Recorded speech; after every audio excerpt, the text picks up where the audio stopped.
Welcome back to Dreamland Encounters.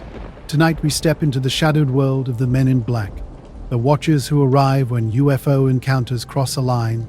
Let us know from where you are watching and hit the subscribe button. The world of the Men in Black has haunted UFO encounters for decades.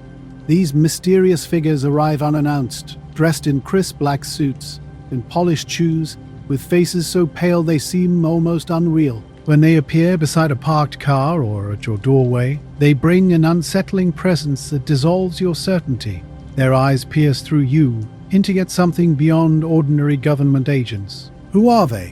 What do they want? One chilling account comes from Herbert Hopkins, a respected physician and part-time UFO consultant in Old Orchard Beach, Maine, back in 1976.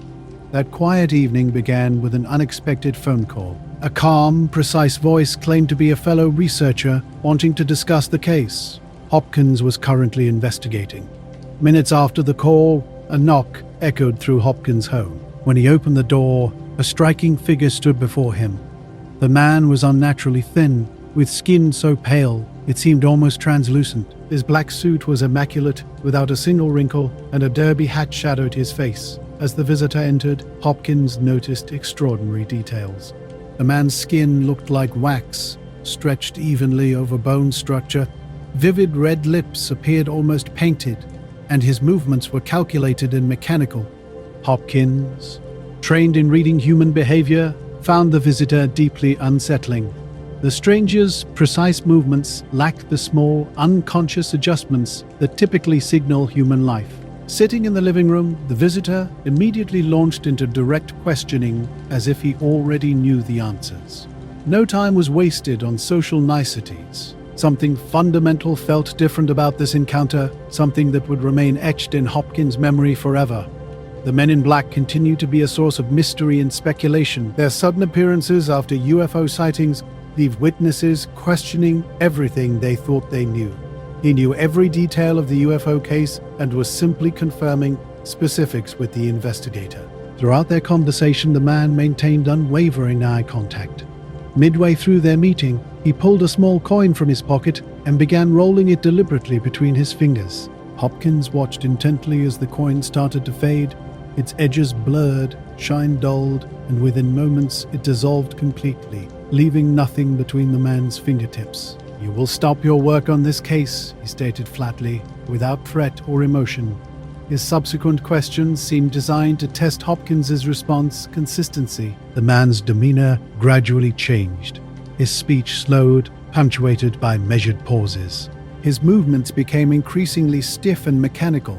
"My energy is running low. I must leave," he finally announced. With careful precision, he adjusted his derby hat, rose, and walked to the door. Hopkins followed him onto the porch, watching as the man descended the steps and disappeared into the darkness. No car sounds emerged, no headlights appeared. That night, Hopkins acted decisively. He went to his office and systematically destroyed every UFO research file. Case notes, photographs, transcripts all vanished before morning. His transformation was immediate and stark. Calls from fellow investigators went unanswered. When one colleague finally reached him, Hopkins's responses were terse and flat. "I'm stepping away from that work." "No elaboration?" he said. A scheduled research visit was cancelled with a polite but firm message about changing circumstances. Local observers noticed subtle shifts. The librarian at the Old Orchard Beach Historical Society remembered how Hopkins's frequent requests for materials on unusual aerial phenomena abruptly ceased. One week he was calling every few days, and then suddenly it was as if a door had closed. Neighbors too observed the change. One remarked to a friend that Hopkins seemed more withdrawn and private after that week, a marked departure from his previous demeanor.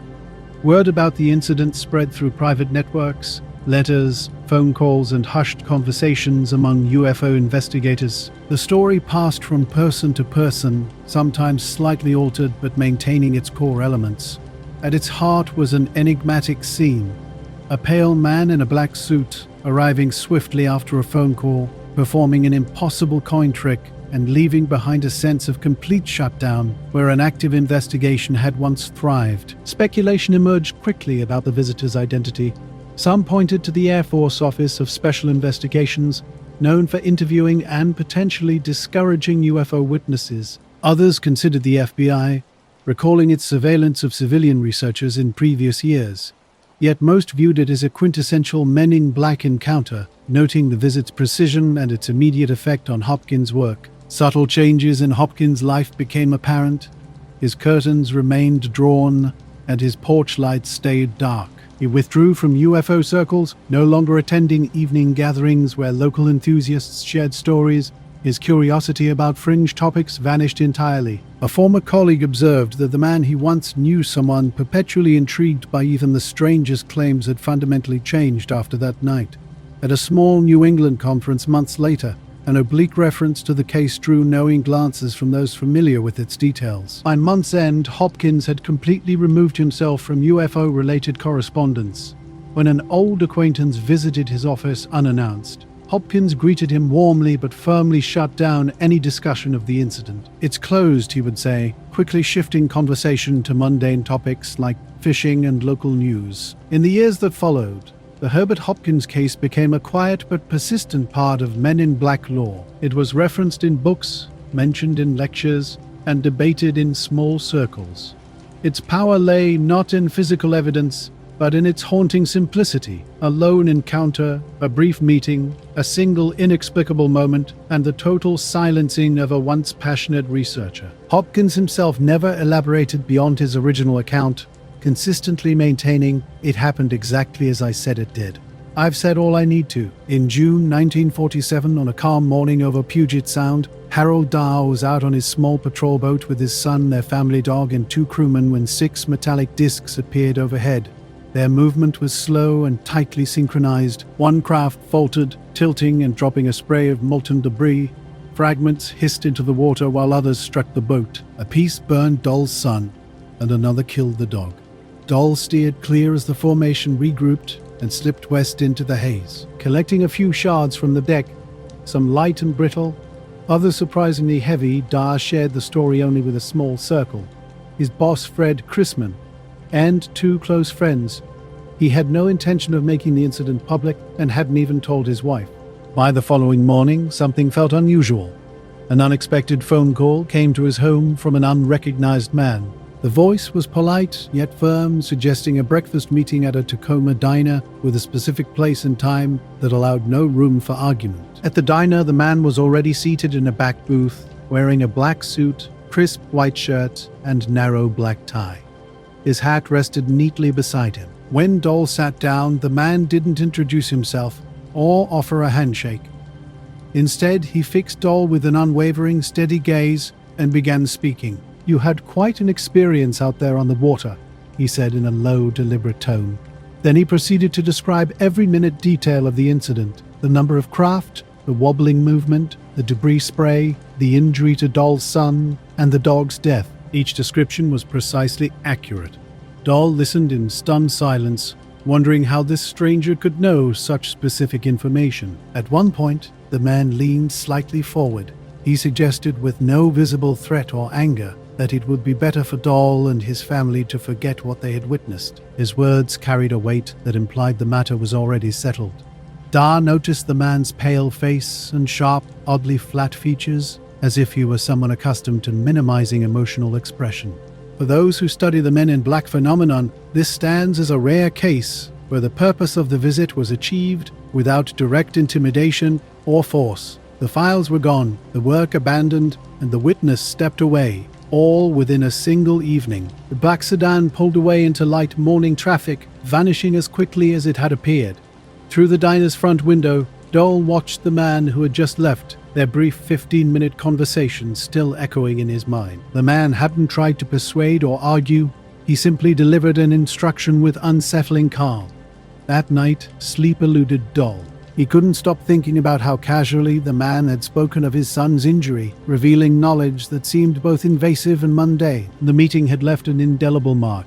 When a local reporter approached him about rumors of strange discs over the sound, Dahl downplayed the incident. Within a week, he publicly retracted his entire account, though the story had already spread beyond his control.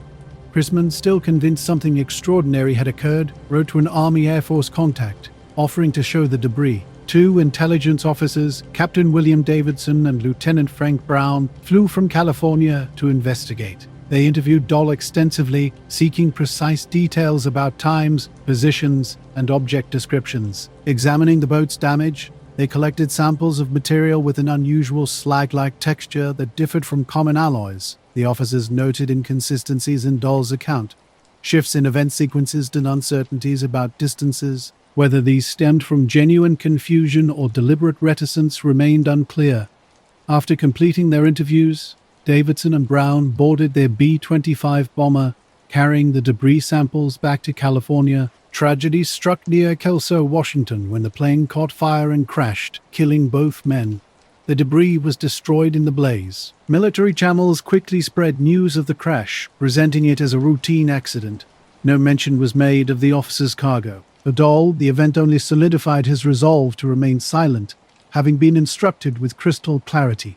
In the years following the Maury Island incident, a pattern began to emerge that would become deeply ingrained in UFO folklore. Harold Dahr's brief encounter with flying discs over the Sound was fleeting, but the subsequent interaction in the diner was something entirely different. This man was deliberate, present, and impossible to ignore. If the discs represented the mystery, he embodied the consequence. The story became a cornerstone of Men in Black lore. Researchers dissected every detail, noting how the visitor displayed an unsettling precision. He appeared without credentials or name, yet wielded complete conversational control. More striking was his seeming disinterest in the sighting's specifics, focusing instead on the witness's willingness to discuss it. The Air Force eventually dismissed the case as a hoax, citing Dole's retraction. However, the timeline, a sighting, a mysterious visit, a reluctant witness, and the unexplained disappearance of physical evidence raised persistent doubts. Decades later, similar reports surfaced. Witnesses described unexpected encounters with men in black suits who possessed impossible knowledge, issued subtle instructions, and left behind more questions than answers. The Maury Island incident became the earliest documented example of this phenomenon. Take the Robert Richardson case in July 1967. One warm night near Toledo, Ohio, the 19-year-old University of Toledo student was driving home on a quiet, dim road. A metallic flash caught his headlights, and moments later, his bumper struck something with a sharp jolt. Pulling over, Richardson found an empty, silent road. A few steps back revealed a small, silvery fragment, light, metallic, and oddly cool to the touch. He pocketed the piece and continued home. The next day, he contacted a local UFO research group. They urged careful preservation for analysis. Richardson simply placed the fragment in a bedroom drawer, deciding it could wait. Little did he know how this moment would contribute to a growing mythology of unexplained encounters. In story after story, the pattern would repeat. A knock at the door, a black car waiting outside, and someone who already knew exactly what you had seen. 2 days passed, and then a knock echoed through Richardson's home. Opening the door revealed two men standing on the porch, tall figures in dark suits that seemed out of place in the sweltering July heat. One was in his late 30s, the other older, perhaps in his 50s. Both wore crisp white shirts and narrow ties, their faces pale and devoid of emotion. The older man spoke first, direct and emotionless. "You have something that does not belong to you," he stated. Richardson, surprised, asked for clarification. The man explained bluntly that Richardson had taken a piece of metal from an incident scene. At first, Richardson denied the accusation, uncertain of these strangers' identities and intentions. The younger man stepped forward, revealing a notepad with Richardson's address, driver's license, and university ID. Their message was clear. They knew exactly who he was and what he had. "We know where you are. We know what you have," the older man continued. "You will give it to us." When Richardson requested identification, the men offered no official credentials. They didn't claim to be law enforcement or government agents. Instead, the younger one simply stated, "It is important for your safety that you comply." Their demeanor suggested an unspoken authority that needed no explanation. Richardson informed them that the metal fragment had already been sent for analysis. A truthful statement. The older man leaned in, lowering his voice with a chilling warning, "If you are lying, it will be worse for you." Without another word, They turned and walked to a black 1963 Cadillac sedan parked nearby. The car disappeared silently into the next block. Richardson believed the encounter was over. He was wrong. 3 nights later, around 9 p.m., another knock came. This time a single man stood at the door, younger than the previous pair, wearing a dark suit and a pale grey fedora pulled low. Richardson would later describe his skin as unnaturally smooth. The new visitor's tone was more conversational but equally insistent. The message remained the same. The fragment must be returned. When Richardson repeated that he no longer possessed it, the man smiled faintly and said, "You will retrieve it." Then he stepped closer, asking a question Richardson would never forget. Richardson's life was forever altered by a chilling encounter. 2 men approached him, dropping a threat that cut deep. One of them named his girlfriend, giving her full name and address, then tipped his hat and walked away as casually as if discussing the weather. From that moment, Richardson's world changed. A UFO research group had already sent his metal fragment for scientific testing. Yet the men's intimate knowledge of his personal life haunted him more than the missing piece. A black Cadillac began appearing near his apartment. Sometimes it would idle nearby when he walked to his car, other times positioned just far enough away to make him question whether he was being watched.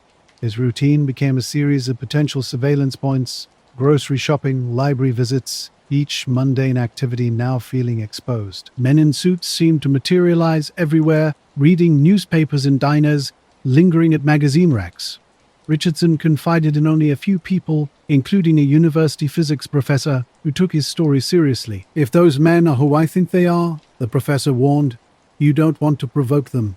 In 1967, reporting such an incident to local police seemed futile. Claiming mysterious men in black suits had threatened him over a UFO fragment would likely result in dismissal or unwanted attention from the very agencies he suspected were orchestrating these encounters. The local UFO research community whispered about a pattern. NICAP files documented similar cases, witnesses retrieving UFO materials, only to be confronted by unidentified men presumed to be from federal agencies like the Air Force's OSI. Invariably, the recovered materials would disappear. When lab analysis of Richardson's fragment finally returned, the results remained inconclusive. The researchers noted unusual structural properties that stopped short of declaring extraterrestrial origin. Before further testing could occur, the fragment vanished completely. The men in black had been part of Richardson's life suddenly and mysteriously. Their encounters left an indelible mark on his psyche, despite their short duration. When researchers later interviewed him about the incident, he was careful to avoid sensationalism. He never claimed the men were extraterrestrial or that the fragment was definitively alien, but he was struck by their unsettling demeanor, controlled, clinical, and seemingly informed by knowledge beyond conventional sources. Richardson's experience became a cornerstone in Men in Black literature. It exemplified a pattern where physical evidence of a UFO encounter was swiftly and precisely removed by unidentified agents. The intimidation extended beyond Richardson, affecting those close to him, and ultimately the potential proof vanished from public view. His own reflection captured the essence of these encounters. If they wanted the peace, they could have taken it that night. Coming back twice was about something else. They wanted me to remember them. This sentiment resonates with researchers who study such phenomena. The physical artifact might disappear, and the details of the sighting might blur, but the deliberate surgical disruption of a witness's life leaves a lasting psychological imprint. In early spring 1968, Jersey City became another chapter in this mysterious narrative. Mary Robinson was heading to work one morning, her coat pulled tight against the chill, when she noticed a black sedan parked across the street. A man sat behind the wheel, dressed immaculately in a dark suit, white shirt, and black tie. His pale face and sharp, frozen features seemed almost mannequin-like, as if his expression had been set hours earlier and remained unchanged. He stared directly at her, his gaze uncomfortably fixed. At first, she considered it might be a coincidence, perhaps someone waiting for a friend, or merely a passerby. But something about his presence felt deliberate, calculated, and deeply unnerving. Mary noticed something unsettling while waiting for her neighbor to get a ride. The man in the car stared directly at her, unmoving and unblinking. His gaze tracked her as she walked toward the corner, and even after she turned down the block, She felt his eyes following her. Her husband, Jack Robinson, was no stranger to such strange encounters. As a respected figure in the New Jersey UFO research community, he had spent years quietly collecting reports, interviewing witnesses, and submitting findings to national organizations. Recently, he had been focusing on a series of close encounter reports suggesting unusual local activity. The night before, Jack had mentioned to Mary that he suspected someone had been in their apartment while they were out. Papers on his desk had been moved and a drawer was slightly ajar, something he was certain he had closed. Nothing was missing, but the deliberate disarray made him uneasy. He had initially dismissed it as his own carelessness, but now Mary felt a sharp sense of unease seeing the man in the car. She didn't immediately tell Jack about the incident. Instead, she noted the time, just after 8 a.m., and the license plate number, though the sequence seemed to slip from her memory minutes later. That evening, Mary asked Jack if anyone had recently contacted him about his work. Jack frowned and shook his head, asking why. When she described the man in the car, the suit, the unblinking stare, Jack listened intently. By the time she finished, he was already considering which of their contacts might confirm whether they were under observation. The next morning, the man returned. Same car, same position, same posture. This time, Mary saw him adjust something in his lap, perhaps a notebook or a small device, while his gaze remained fixed on their building. By the third day, Mary was convinced this was no random occurrence. She urged Jack to take action. Jack decided to reach out to Timothy Green Beckley, a fellow UFO researcher known for pursuing leads others would avoid. Beckley didn't hesitate. He told Jack and Mary to stay put and immediately contacted Jim Mosley, a photographer interested in documenting unusual UFO phenomena. If the man appeared again the next morning, they would be ready. Beckley and Mosley would soon have their own encounter. On the fourth day, the scene unfolded much like before. Pale sunlight, crisp air, and a black sedan parked across from the Robinsons' apartment. The man inside embodied the exact description Mary had given. Dark suit, hat pulled low, white shirt buttoned high, his appearance suggested a deliberate, almost theatrical neatness. Approaching on foot from half a block away, Beckley and Mosley maintained a relaxed pace. As they drew near, Beckley observed the man's extraordinary stillness. No fidgeting, no hint of impatience. He seemed capable of sitting indefinitely. Even as the two men passed, his gaze remained fixed on the Robinsons' building. Mosley, camera at the ready, slowed just enough to snap a single photograph. The man showed no response, not to the camera's click, nor to the stranger's proximity. Beckley would later compare the moment to photographing a breathing mannequin. The resulting image would become legendary in Men in Black folklore. A grainy black and white shot capturing the man in the sedan, his hat casting shadows over his eyes, his mouth a neutral line between frown and smile. Inside their apartment, Jack and Mary felt validated. They weren't imagining things. Someone was definitely watching them. But why? Jack's UFO research seemed innocuous on the surface. He compiled reports, tracked rumors, and occasionally published in small newsletters.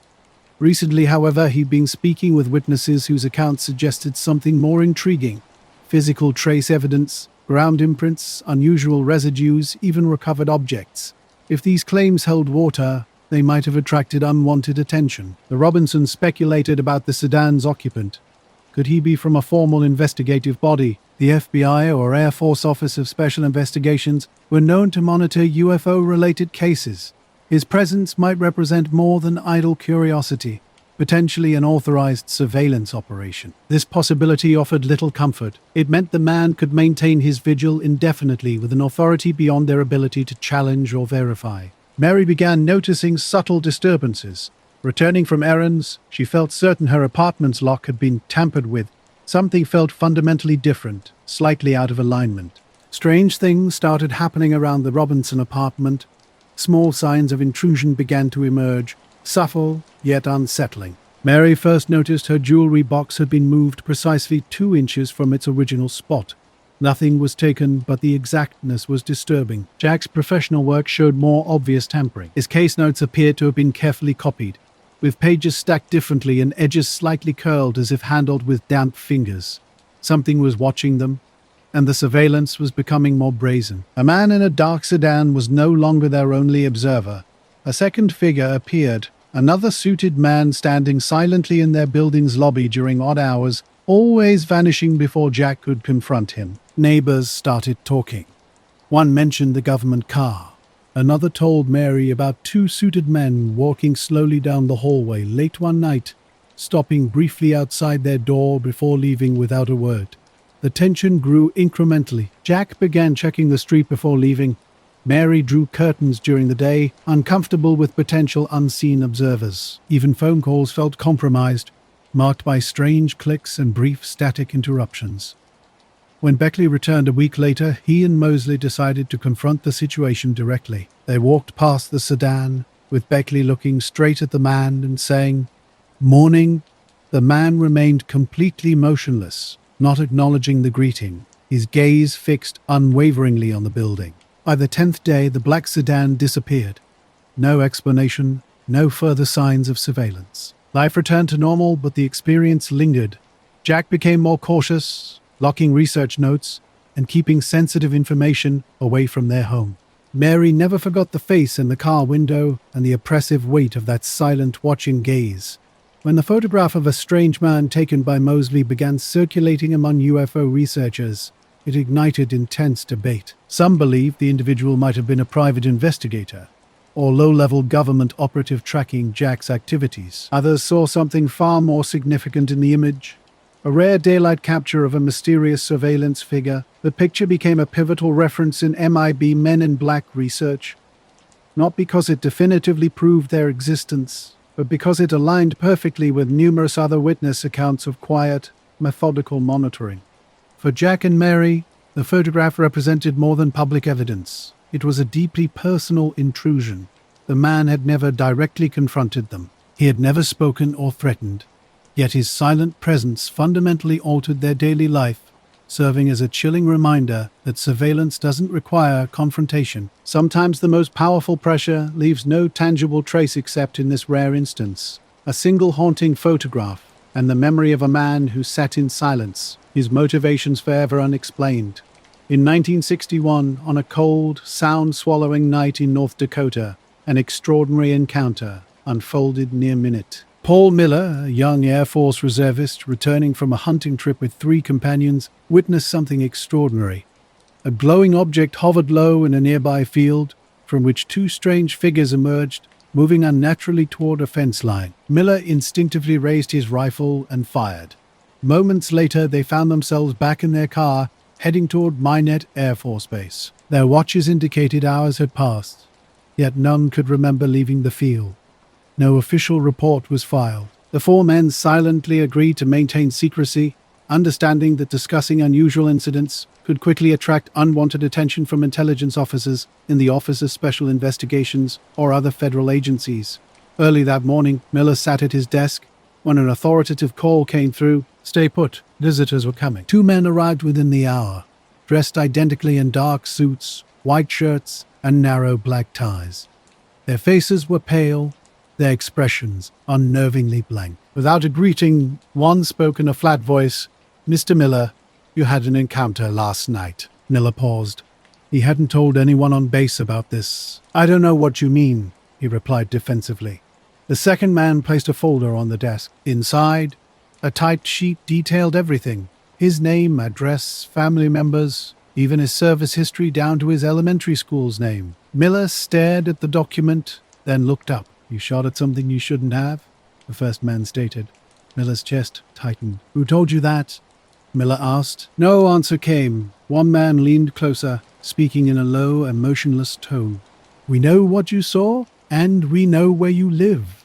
It would be best if you forgot about last night." When Miller pressed about their affiliation, they quickly dismissed his question. "That's not important." The exchange lasted barely 10 minutes.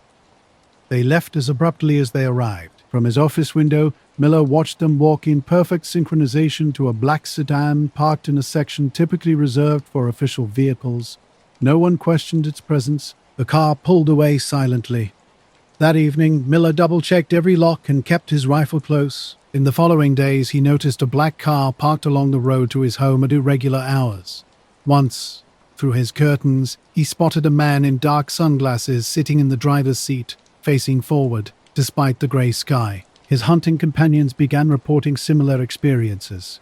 Strange cars trailing them, men in suits loitering near their homes and vanishing when approached. Though none had openly discussed the initial encounter, the scrutiny was unmistakable. This wasn't paranoia, something was happening. On base, Miller sensed conversation stopping when he entered a room. A uniformed colleague once cryptically asked if someone from higher up had been in touch, then quickly changed the subject. He kept seeing two men in civilian clothes lingering near the mess hall, watching him silently.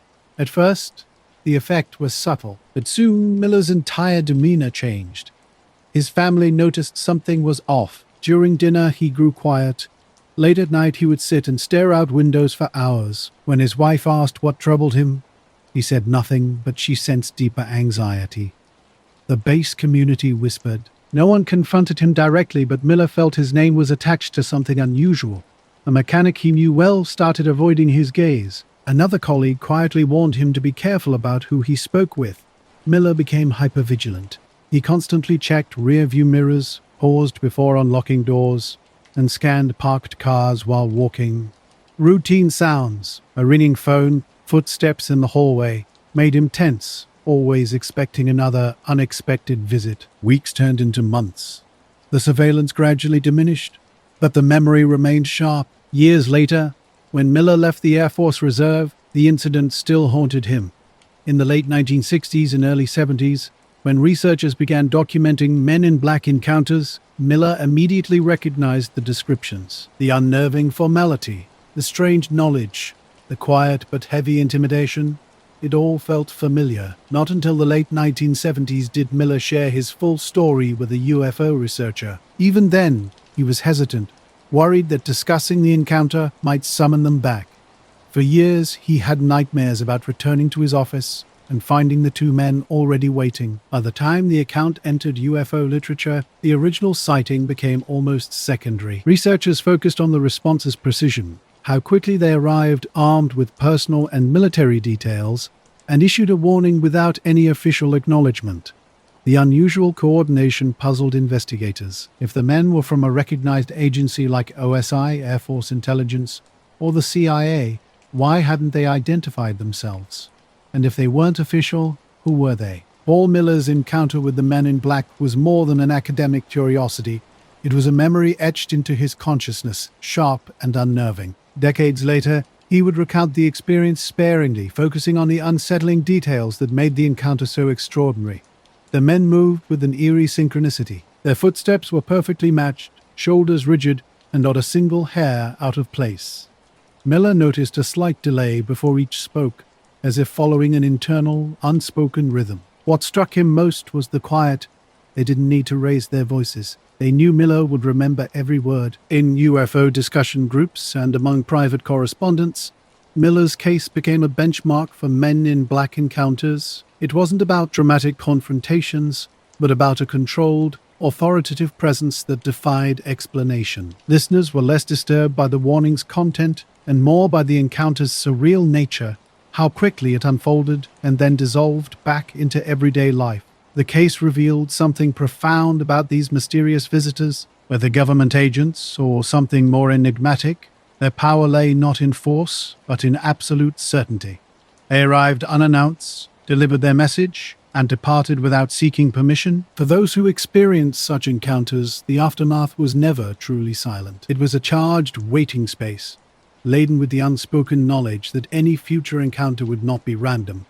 This phenomenon was further illustrated by another significant case in 1953. Albert K. Bender, founder of the International Flying Saucer Bureau, operated from a cluttered top-floor apartment in Bridgeport, Connecticut. His small but growing network of enthusiasts exchanged sightings, theories, and clippings through an intricate mail communication system. The space at 784 Broad Street was more than just a home. It was the headquarters of a passionate community exploring the unknown, with every surface covered in files and correspondence. That summer, Bender was deep into preparing an issue of Space Review, the Bureau's bulletin. His work was building towards a conclusion about the UFO mystery, which he planned to reveal in the next edition, but something disrupted his plans. Strange sensations began to unsettle him while working late at night. The air would grow heavy, sometimes carrying a faint sulfur or ozone smell.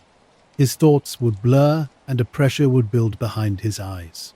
One evening in late July, these sensations intensified. Alone in his apartment with the wall clock ticking past 9, the temperature seemed to drop. The desk lamp's light dimmed without flickering. Suddenly he realized he wasn't alone. 3 men stood in the room, having entered silently. They wore identical black suits, hats, and ties with crisp white shirts. Their skin was pale, almost grey, with eyes that seemed to glow from within. Motionless and formal, they delivered their message. The tallest spoke in a flat, accentless voice. They knew about his UFO research and demanded he stop. Bender sat frozen, unable to respond. Though they didn't explicitly threaten him, their intent was clear. A metallic glint at one man's wrist caught his eye, something smooth and curved, partially hidden. A wave of dizziness passed over him. When his vision cleared, the men had vanished. The following days blurred together. His headaches worsened. He neglected bureau correspondence and began wandering aimlessly through the city. In early September they returned. This time, Bender was lying down, battling another headache. A familiar sulfur smell seeped in as the 3 men appeared at his bed's foot. No repeated warning came. Instead, they communicated silently that he was approaching a critical truth. In 1962, Bender finally published his account in the book Flying Saucers and the 3 Men, revealing details as strange as the silence that had preceded it. He described 3 visitors not just as men in black suits, but as entities with extraordinary abilities capable of appearing and vanishing at will, accompanied by an unnatural cold and a distinctive odor. Before this publication, Bender had already taken dramatic action. Within a week of a mysterious encounter, he closed the International Flying Saucer Bureau. In the October issue of Space Review, he printed a cryptic notice. The mystery of the flying saucers is no longer a mystery. The source is known, but information is being withheld by order from a higher source. The encounter itself was bizarre. He would later insist the communication was a mix of words and preformed thoughts. During the meeting, one of the visitors produced a small circular object with a surface that seemed to shift like liquid metal. Bender felt a sudden chill and sensed the room receding. The voices became muffled as if distant, and then he blacked out. When he awoke, the room was empty. Hours had passed. To his members, the Bureau's sudden shutdown made no sense. Their network had grown across multiple countries, and now it had stopped overnight without explanation. In private conversations, Bender shared some details about the visits but never named the men. Skeptics dismissed his account as imagination, suggesting he was too deeply immersed in his own files, yet his supporters pointed to compelling evidence: his abrupt shutdown, changed demeanor, and consistent private warnings to friends long before the book's publication. What struck even the doubtful was the encounter's precision. The men arrived unannounced, without names or identification. They did not argue but simply instructed, and once Bender complied, they disappeared. Over the years, the Bridgeport case became a significant reference point in Men in Black research. Investigators noted shared elements with later accounts: the black suits, the room's unnatural stillness, and the visitor's invasive knowledge. In the years following Albert Bender's sudden withdrawal from UFO research, stories emerged that echoed his own unsettling experience. Some described encounters with mysterious men who looked almost identical, appearing in pairs or threes. These figures spoke with flat voices and asked questions that seemed more like predetermined statements. Some witnesses were instructed to destroy photographs, others to hand over debris, and many simply told to forget. By 1953, Bender had been among the first to completely stop his investigations. If flying saucers were the original mystery, these men represented an unexpected consequence, returning unannounced, unshaken, and already knowing what the witnesses had seen. In Clarksburg, West Virginia, Ray Barker was paying close attention. A young writer who worked for a film distribution company, Barker spent his nights documenting what many considered America's most puzzling phenomenon. Though he had never met Bender in person, they had exchanged letters and sighting reports through the International Flying Saucer Bureau. When Bender abruptly shut down the IFSB after just 2 years, it sent a quiet shockwave through the tight-knit UFO community. Barker, part journalist and part puzzle solver, began collecting notes, letters, and interviews. His first lead came from one of Bender's old contacts, hinting at something more complex beneath the surface. Bender himself had married, moved away, and withdrawn from public UFO research. The shadow of those mysterious visits and the decision they forced remained with him. The Bureau's sudden end and the subsequent silence left a significant gap in early UFO community history. Its members had been eager to continue their investigations but were now left with just a single sentence: a solution found, a truth withheld, an instruction obeyed. In late autumn of 1953, Barker traveled to Bridgeport, the air sharp with salt from Long Island Sound. He had been persuaded to meet Bender, who agreed to their encounter only in a hotel lobby neutral ground. Barker arrived early, settling into the dim light where tall lamps cast yellow circles across the carpet.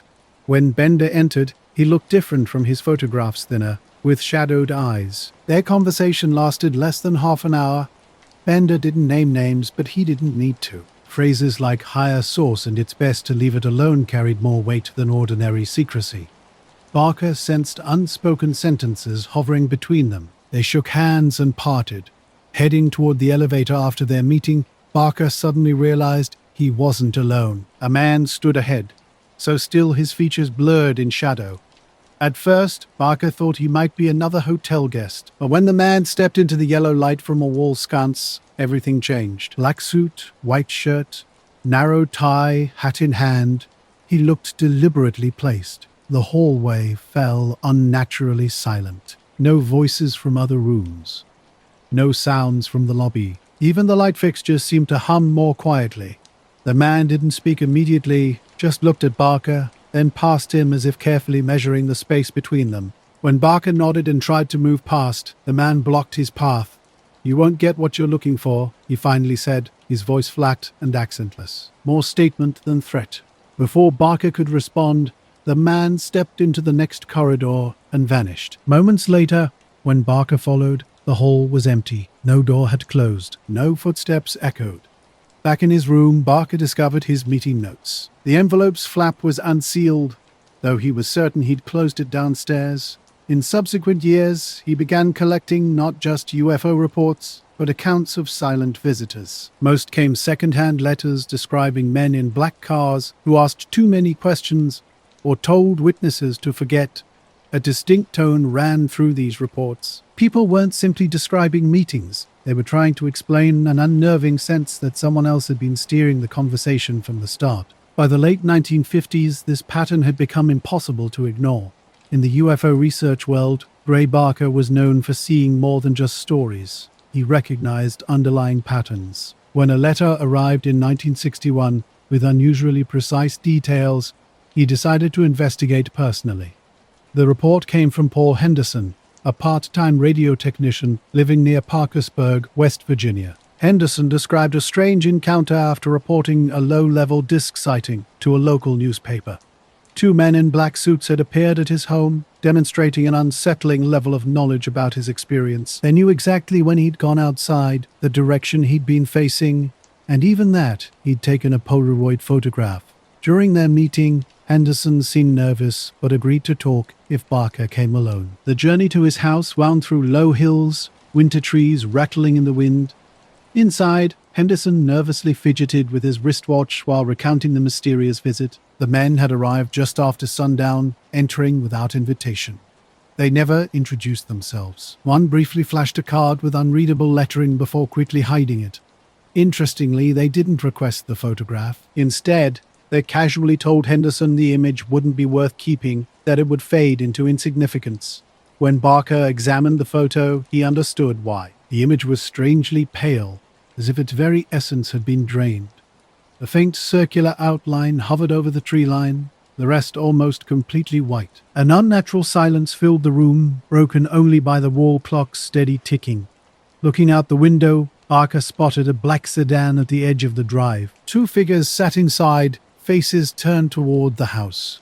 Henderson, now visibly pale, quietly whispered, "That's them." Barker quickly gathered his notes, thanked Henderson, and left. By the time he stepped outside, the car had vanished. Only the wind moved through the trees.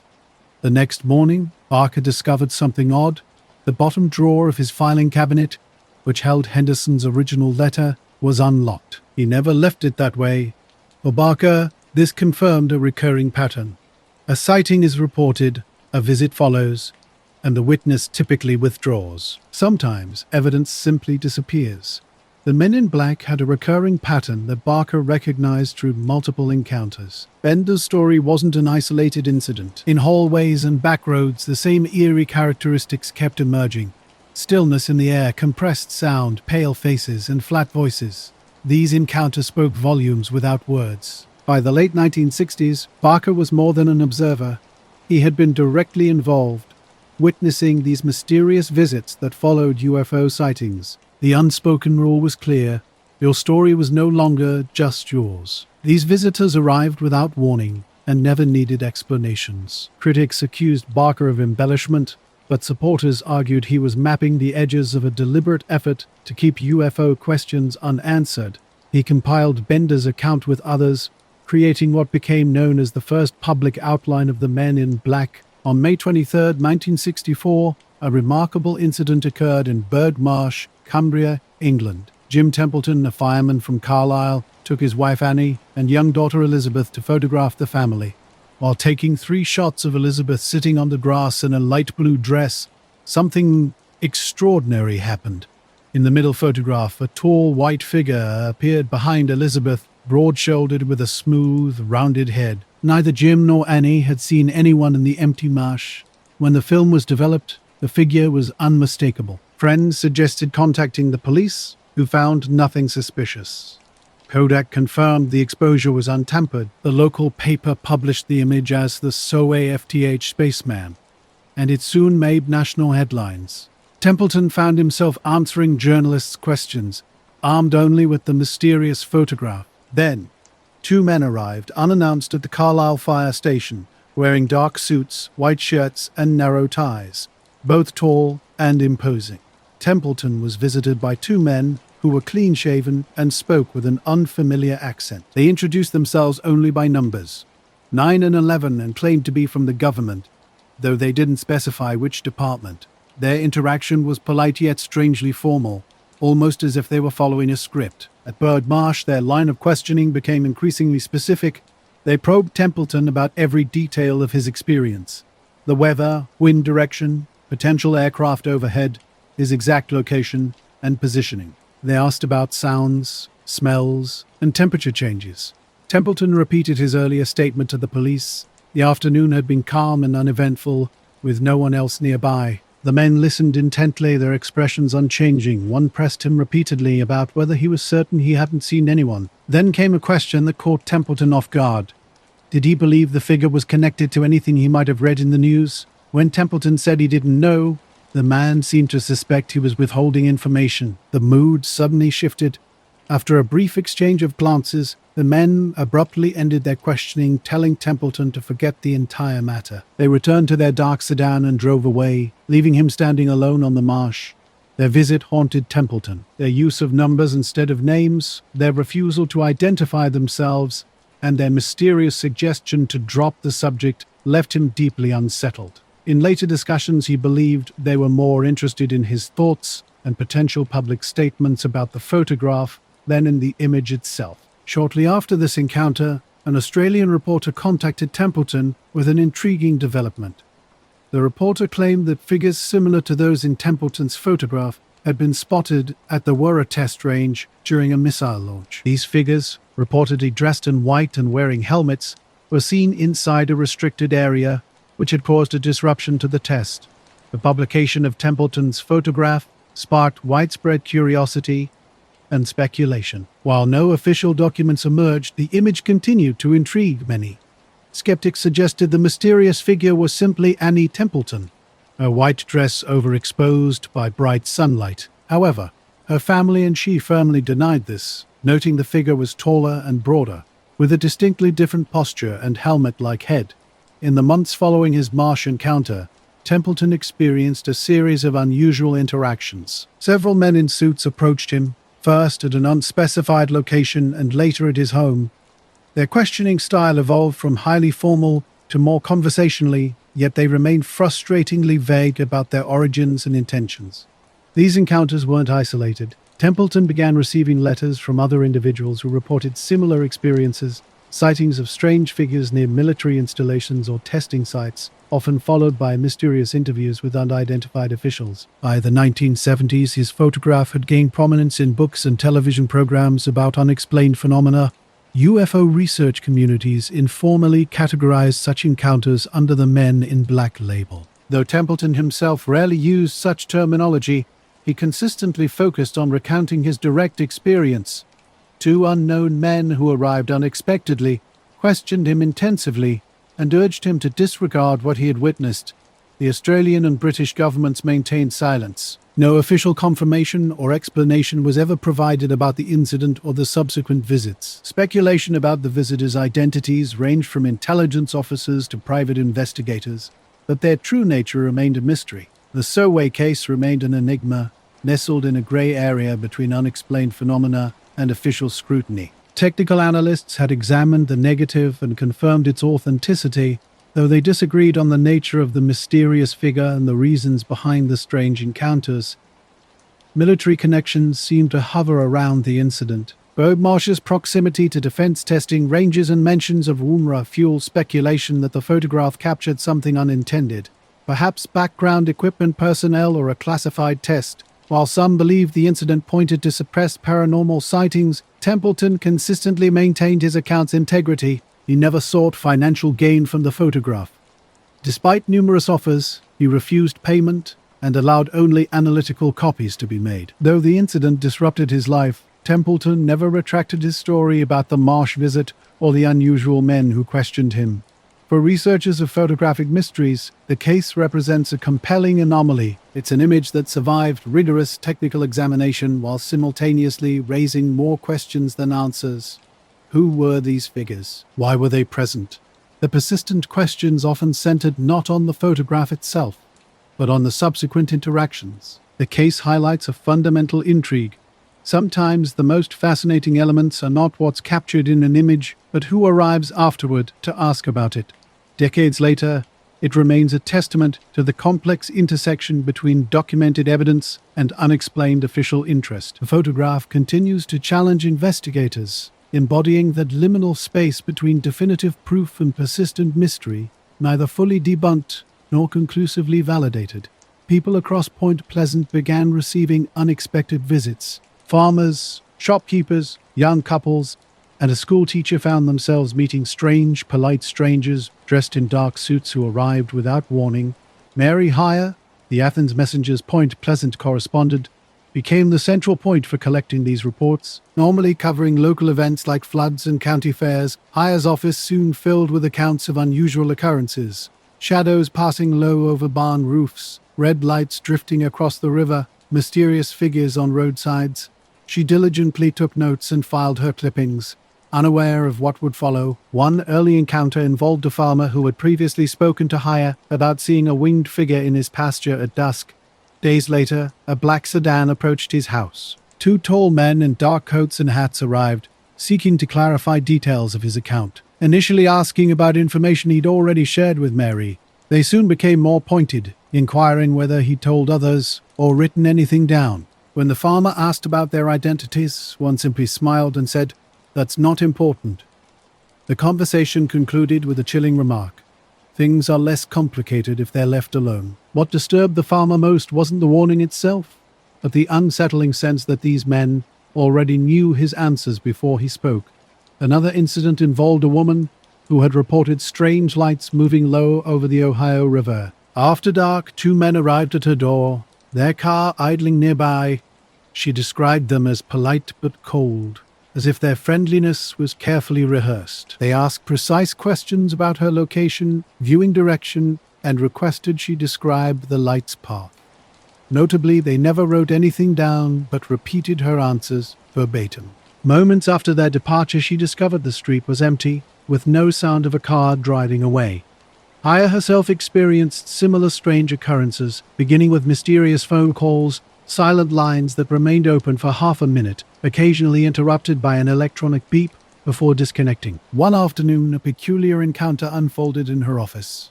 A short man with long black hair and an oddly stiff posture walked in, skipping all pleasantries. When he spoke to Haya, he immediately shifted from asking about her articles on sightings to questioning the details of city lights. Reports of similar encounters began accumulating. A teenage witness shared a story about two men in matching coats who visited his home. They knew intimate details about his life, the name of a dog, where his sister worked, his mother's birthday, and spoke as if verifying information they already possessed. The hardware store owner had a comparable experience.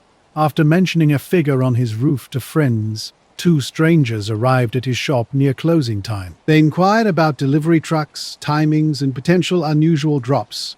Details seemingly unrelated to his original sighting. Other incidents were subtler but equally unsettling. A shop assistant discovered her written statement about red lights missing, with the folder conspicuously left open. A mechanic reported a dark sedan parked near his garage for 3 consecutive nights, remaining motionless during daylight. While these visitors never identified a specific agency, their demeanor suggested official involvement. Their language was clipped, their dress formal, their body language tightly controlled. Local law enforcement was aware but cautious. A county deputy admitted they weren't ours, he told Haya. By January 1967, Haya's desk drawers contained more than routine sighting reports. She began collecting these accounts of unannounced visitors, documenting encounters with mysterious individuals who seemed to know far more than they should. A state trooper even recalled seeing an out-of-state sedan lingering in the area, adding another layer to the mounting intrigue. Tensions grew in Point Pleasant as strange occurrences unfolded. Witnesses reported being visited by unidentified individuals who seemed intent on controlling the narrative around unusual aerial sightings. Throughout 1967, these encounters became increasingly unsettling. A retired railroad worker, once eager to share his detailed nighttime encounter, gradually fell silent. He didn't want the trouble that came with speaking out. A young couple who initially reported seeing a winged figure stopped answering their phone, avoiding potential confrontations. The psychological toll was profound. Witnesses felt pressured to modify their accounts or stay quiet. When one person insisted on the accuracy of their experience, visitors would respond dismissively, treating them like a child making an unlikely claim. Strange interactions intensified in December 1967. In the days leading up to the Silver Bridge collapse on December 15th, which killed 46 people, multiple witnesses recalled being questioned about the bridge, its traffic patterns, and crossing times. These inquiries seemed peculiar and unexplained. After the bridge disaster, the winged figure sightings abruptly ceased. Follow-up calls to witnesses continued, probing whether they had noticed anything unusual since the accident. The sudden silence left many feeling unsettled and curious about why they had been singled out. Haya, who documented these encounters, maintained her files until her death in 1970. Researchers later discovered her notes revealed an intricate web of sighting reports and visitor accounts, often intermingled on the same pages. Speculation about the visitors' identities has persisted. Theories range from secret federal investigations to private defense contractors. Some suggest these mysterious figures were connected to unknown institutions, but no definitive explanation has emerged. The 13-month period in Point Pleasant represented more than just unusual aerial reports. It was a subtle, persistent campaign of intimidation and information control. Tonight we step into the shadowed world of the men in black. They appear without warning at your door, in hallways, beside parked cars. Black suits, crisp hats, polished shoes, faces pale, eyes that seem to see through you. These watchers arrive when UFO encounters cross a line, showing up after the lights in the sky, the strange craft, the evidence you thought no one else knew about. And when they leave, so does your certainty. For decades, the same unsettling story repeats. Are they government agents or something far stranger wearing human form? Herbert Hopkins, a respected physician in Old Orchard Beach, Maine, experienced this firsthand in 1976. It was a quiet evening when Hopkins, a part-time consultant for a local UFO investigation, received an unexpected phone call. Alone at his desk, he was reviewing neatly organized case notes. The voice on the other end was calm, polite, and precise. The caller introduced himself as a fellow UFO researcher, wishing to discuss the very case Hopkins was assisting with. There was no demand, no alarm in his tone, only the implication that this was important and should happen that evening. Hopkins agreed, setting the receiver down with only a passing thought about the unusual short notice. What stands out is the consistency of these accounts. Dark cars on rural roads, pairs of men in near-identical clothing, formal speech, precise questioning, no names offered, and an air of knowing more than they said. Whether their goal was to gather data, discredit witnesses, or simply monitor the spread of certain stories, they left behind the same lingering feeling that someone was paying close attention. Today, Point Pleasant's legacy in Men in Black lore rivals the more famous UFO cases. The winged figure might be what made headlines, but for many who lived through it, the real mystery was the knock on the door afterward. The Men in Black, always close, never gone. Are they watching you right now? We may never know, but the stories remain. A knock at the front door came quickly. The visitor who entered was a striking figure Hopkins had never encountered before. He was thin to the point of fragility, with skin so pale it seemed bloodless. A perfectly tailored black suit hung on his frame without a single wrinkle, and a derby hat partially concealed his face. When he stepped into the light, the details became starkly apparent. His skin looked almost like wax, stretched evenly over his bones.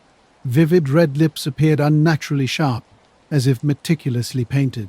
His movements were unnervingly precise, smooth, and completely devoid of the small, unconscious adjustments that typically mark human behavior. Hopkins, an expert in reading human subtleties, found himself deeply unsettled. The visitor wasted no time with small talk. His questions about the UFO case were direct and pointed, suggesting he already knew most of the details and was merely seeking confirmation. He inquired specifically about witnesses, physical evidence, and its storage. Throughout their conversation, the man maintained unbroken eye contact. At one point, he produced a small coin and began rolling it between his fingers with deliberate slowness. Hopkins watched intently as the coin began to fade, its edges blurring and shine diminishing until it completely dissolved. "You will stop your work on this case?" the visitor stated flatly, his tone completely neutral. He continued to ask questions, seemingly testing Hopkins' consistency of response. As the conversation progressed, the man's speech became increasingly fragmented, with long pauses between sentences. His movements grew stiffer, almost robotic. "My energy is running low. I must leave," he finally announced. Rising carefully, he adjusted his hat and walked to the door. Hopkins followed him onto the porch, watching as the man descended the steps and disappeared into the darkness. No sound of a vehicle accompanied his departure. That night, Hopkins acted decisively. He went to his office and systematically destroyed every single file related to his UFO research. Word of the incident spread not through headlines, but through whispers and hushed conversations among UFO investigators. The story traveled via letters, phone calls, and small gatherings, sometimes subtly changing in the retelling, yet the core narrative remained consistent. A man in a pale complexion and black suit had arrived swiftly after a phone call, performing an impossible act with the coin before vanishing, leaving behind an empty resolve where an active investigation had once thrived. Speculation about his origin emerged rapidly. Some pointed to the Air Force Office of Special Investigations, referencing its history of interviewing and potentially discouraging UFO witnesses. Others considered the FBI, noting its past surveillance of civilian researchers. However, many classified this as a quintessential Men in Black encounter, highlighting the visit's precision and Hopkins' subsequent complete withdrawal from research. Hopkins' transformation was immediate and stark. In the days following the incident, calls from fellow investigators went unanswered. When a colleague finally reached him, Hopkins' responses were terse and distant. "I'm stepping away from that work," he declared, offering no further explanation. A scheduled visit from an out-of-state researcher was politely but firmly cancelled. "Circumstances have changed," Hopkins explained curtly. Local signs of his shift were subtler. The librarian at the Old Orchard Beach Historical Society noted how Hopkins, previously persistent in requesting materials about unusual aerial phenomena, suddenly went silent. Neighbors observed changes too. Where he once left his porch light burning into the evening, it now remained dark. His curtains were drawn more frequently, suggesting a newfound sense of privacy. Months later, at a small New England conference, an unnamed speaker alluded to the case. Those familiar with the details exchanged knowing glances. The unspoken understanding was palpable. By month's end, Hopkins had completely disengaged from UFO-related correspondence. When an old acquaintance unexpectedly visited his office, Hopkins greeted him warmly but steadfastly refused to discuss the case. "It's closed," he stated definitively, effectively ending any potential dialogue. The case notes, photographs, and transcripts had vanished before morning, leaving behind only whispers and unanswered questions. The Herbert Hopkins case settled into a quiet but enduring corner of Men in Black lore over the years, mentioned in books and debated in small circles. Its power came not from physical evidence, but from a precise, singular encounter, a lone man, a brief meeting, an inexplicable demonstration, and the complete silencing of a willing researcher marked its significance. Hopkins himself never expanded on the original account. When later questioned, he would simply state, "It happened exactly as I said it did. I've said all I need to say." Friends had noticed changes in him after that night. He stopped attending local gatherings where enthusiasts shared stories. His curiosity about fringe topics disappeared entirely. A former colleague remarked on the transformation, noting that the man he once knew was curious about even the strangest claims. Now, that curiosity was gone. For researchers of the Men in Black phenomenon, this case stood out as a rare instance where the purpose of the visit was achieved without intimidation or force. The files vanished. The work was abandoned. The witness stepped away, all in a single evening. In June 1947, a calm morning over Puget Sound would become anything but ordinary for Harold Dahl. Out on his small patrol boat with his son, their dog, and 2 crewmen, they witnessed something extraordinary. 6 metallic discs appeared overhead, moving in a slow, tight formation. One faltered, tilting and dropping a spray of molten debris. Fragments hissed into the water. Others struck the boat, burning Dahl's son and killing the dog. Dahl steered clear as the formation regrouped and slipped west into the haze. He kept several shards from the deck, some light and brittle, others unnervingly heavy. Back on shore, he shared the story only with a small circle, his boss Fred Chrisman, and 2 close friends. Dahl had no intention of going public, not even telling his wife. By the following morning, something felt different. A call came to his home from an unfamiliar voice, polite, but leaving no room for refusal. The caller suggested a breakfast meeting at a Tacoma diner, naming the place and time before Dahl could respond. When Dahl arrived, the man was already seated in a booth near the back, wearing a black suit, crisp white shirt, and narrow black tie. His hat rested neatly on the seat beside him as Dahl slid into the booth opposite the man. No introduction came, no handshake was offered. The man simply looked at Dahl with an unwavering, steady gaze. With a low, deliberate voice, he began to speak about what happened out on the water. Each detail emerged with precision. The number of craft, the wobbling vessel, the scattered debris, the injury to Dahl's son, the dog's death. Not a single detail was missed. Dahl listened in silence, struck by the man's extraordinary knowledge. His companion's face was pale, features sharp, yet oddly flat, like someone who had practiced suppressing emotion. The speech felt measured, almost rehearsed. When the man leaned in slightly, his message was clear. Forget what you saw. It would be better for you and your family. There was no visible threat, no anger, just a sense of finality, as if the outcome had already been determined.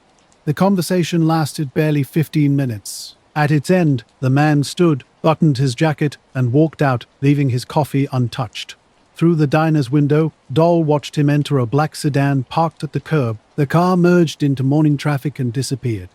That night, sleep evaded Dahl. He kept returning to the moment when the man spoke of his son's injury, not just the knowledge itself, but the casual way it was described, as if recounting something utterly mundane. In subsequent days, Dahl became evasive. When a local reporter asked about rumors of strange discs over the Sound, he dismissed them as misunderstandings. Within a week, he publicly retracted his entire account. Yet the story had already spread beyond his control. Chrisman remained convinced something extraordinary had occurred. He wrote to an Army Air Force contact, offering to show the debris. Soon, 2 intelligence officers, Captain William Davidson and Lieutenant Frank Brown, flew from California to investigate. They interviewed Dahl extensively, seeking precise details about times, positions, and object descriptions. The meeting left an imprint Dahl couldn't shake, a persistent, unsettling reminder of that brief, enigmatic encounter. After an initial investigation, Davidson and Brown documented unusual findings from the boat's debris. They noted a slag-like texture that differed from standard alloys and observed inconsistencies in Dahl's account about the event's sequence and distances. Whether these discrepancies stemmed from genuine confusion or Dahl's hesitation remained unclear. Following their interviews, the officers boarded a B-25 bomber heading back to California, carrying the critical samples. Tragically, the plane caught fire near Kelso, Washington, and crashed, killing both men. The debris was destroyed in the blaze. Military channels quickly spread news of the crash, presenting it as a routine accident with no mention of the materials being transported. For Dahl, the incident only strengthened his resolve to stay silent. He had been explicitly instructed to forget what he witnessed, and now 2 investigators were dead. In a private conversation with a friend, he described the diner meeting as feeling more like a forced briefing than a genuine dialogue. The Air Force eventually declared the Maury Island case a hoax, citing Dahl's retraction. However, the peculiar timeline, the initial sighting, the mysterious visitor, and the unexplained loss of physical evidence left many unsatisfied. Over time, the story became a foundational narrative in Men in Black folklore. Researchers analyzed the encounter's details, noting the visitor's quiet precision and apparent disinterest in the sighting's specifics. Instead, he seemed focused on Dahl's willingness to discuss the event. The man had arrived without credentials or identification, yet demonstrated complete conversational control. In subsequent decades, similar reports emerged. Witnesses described unexpected encounters with men in dark suits who possessed inexplicable knowledge and issued subtle directives. These encounters consistently left more questions than answers. The Maury Island incident became recognized as the earliest documented example of this mysterious pattern. For Harold Dahl, the flying discs over the Sound were fleeting, a brief, extraordinary moment in an otherwise mundane day. But the man in the diner was different, deliberate, unavoidable, and deeply memorable. While the discs represented the mystery, the man embodied its true intrigue. As summer nights go, the moment was ordinary until it wasn't. On a quiet road in Toledo, Ohio, 19-year-old Robert Richardson's headlights caught a metallic flash. His bumper struck something, jolting the car. Pulling over, he stepped out into the silent darkness. A few steps back revealed a small, silvery fragment. Light and cool to the touch, Richardson pocketed it and continued home. The next day, he contacted a local UFO research group, who urged him to preserve the piece for analysis. He tucked it away in a bedroom drawer. 2 days later, everything changed. A knock at the door revealed 2 men tall, dressed in dark suits despite the summer heat, their faces pale and expressionless. One appeared to be in his late 30s, the other older, perhaps in his 50s. "Richardson, you have something that does not belong to you," the older man said, his tone mechanical and flat. When Richardson asked for explanation, the man continued, "You took a piece of metal from an incident." Richardson initially denied the accusation, uncertain of the men's intentions. The younger man produced a notepad displaying Richardson's address and identification numbers. "We know where you are. We know what you have," the older man stated. "You will give it to us." No official identification was offered. They claimed no affiliation with law enforcement or government. The younger man simply emphasized, "It is important for your safety that you comply." Their presence radiated an unspoken authority. When Richardson claimed the fragment had already been sent for analysis, which was true, the older man's expression remained unchanged. The brief encounter, lasting barely 5 minutes, would become another story in a growing collection of mysterious interactions. A knock at the door, a black car waiting outside. Someone who already knew exactly what you had seen. The visits began with a pair of men, speaking in hushed tones. Their message was clear: return the fragment. Richardson didn't comply, and 3 nights later, a younger man arrived. Wearing a dark suit and a low-pulled grey fedora, he had an unnervingly smooth skin texture. His approach was more casual, but equally direct. When Richardson again claimed he no longer possessed the fragment, which had already been passed to a UFO researcher for metallurgical testing, the man made a chilling threat. He named Richardson's girlfriend, her full name and address, and asked how Richardson would feel if someone close to him were harmed. After this encounter, Richardson's world changed. The black 1963 Cadillac sedan that had originally brought the men began appearing regularly near his apartment. Sometimes it would idle nearby when he walked to his car, always just at the edge of suspicion. His everyday movements, grocery shopping, library visits seemed constantly monitored. Suited men were everywhere, reading static newspapers in diners, lingering at magazine racks. Richardson confided in few people, but a university physics professor took his story seriously. "If those men are who I think they are," the professor warned, "you don't want to provoke them." Despite the open threats, Richardson never reported the incidents to law enforcement. In 1967, walking into a Toledo police station with such a story seemed unthinkable. The men's precise knowledge of his life, their calculated intimidation, left him feeling exposed and vulnerable. Richardson's encounter with mysterious men in suits raised questions that went far beyond a typical UFO report. While he was hesitant to publicly discuss the details at the local police precinct, fearing dismissal or unwanted attention, the UFO research community quietly took note of his experience. The NICAP files contained several similar cases involving physical trace evidence. Witnesses would retrieve UFO materials only to have unidentified men, often presumed to be connected to federal agencies like the Air Force's OSI, arrive and reclaim the evidence. In most instances, these materials disappeared without a trace. The fragment Richardson found underwent initial laboratory analysis, which revealed unusual structural properties, but stopped short of confirming extraterrestrial origins. Before a second round of tests could be conducted, the material vanished under unexplained circumstances. As suddenly as the encounters began, they ended. The mysterious car disappeared, the strangers stopped appearing, and Richardson's life seemed to return to normal. Yet an underlying sense of being watched, of being vulnerable to forces beyond legal or rational understanding, never left him. In later interviews, Richardson was meticulously careful with his words. He never definitively claimed the men were aliens or that the fragment was extraterrestrial. Instead, he emphasized their clinical demeanor and their seemingly supernatural knowledge that transcended ordinary surveillance. His story became a significant chapter in the Men in Black mythology. Researchers interpreted it not as a direct denial of events, but as an attempt to erase physical evidence. The incident was less about the brief UFO sighting and more about the aftermath. It became a quintessential case in MIB literature, a scenario where a physical object was recovered from a UFO encounter, followed by a swift and precise intervention from unidentified agents. The intimidation extended beyond Richardson, affecting those close to him and ultimately ensuring the potential evidence was quietly removed from public scrutiny. Richardson himself once cryptically remarked about the encounter, suggesting that if they truly wanted peace, they could have taken it from him that night. In early spring of 1968, Jersey City buzzed with its usual morning rhythm. Mary Robinson stepped out of her apartment building, her coat pulled tight against the chill. Her attention was quickly drawn to a black sedan parked across the street. A man sat motionless behind the wheel, dressed in a crisp dark suit with a black tie. His pale face was sharp and eerily expressionless, as if frozen in time. His gaze locked onto Mary with an unnerving intensity that went beyond casual observation. Jack Robinson, Mary's husband, was well known in the New Jersey UFO research community. He had dedicated years to quietly collecting reports, interviewing witnesses, and submitting findings to national organizations. Recently, he had been diving deep into a series of close encounter reports suggesting unusual local activity. The previous night, Jack had mentioned to Mary that he suspected someone had entered their apartment while they were out.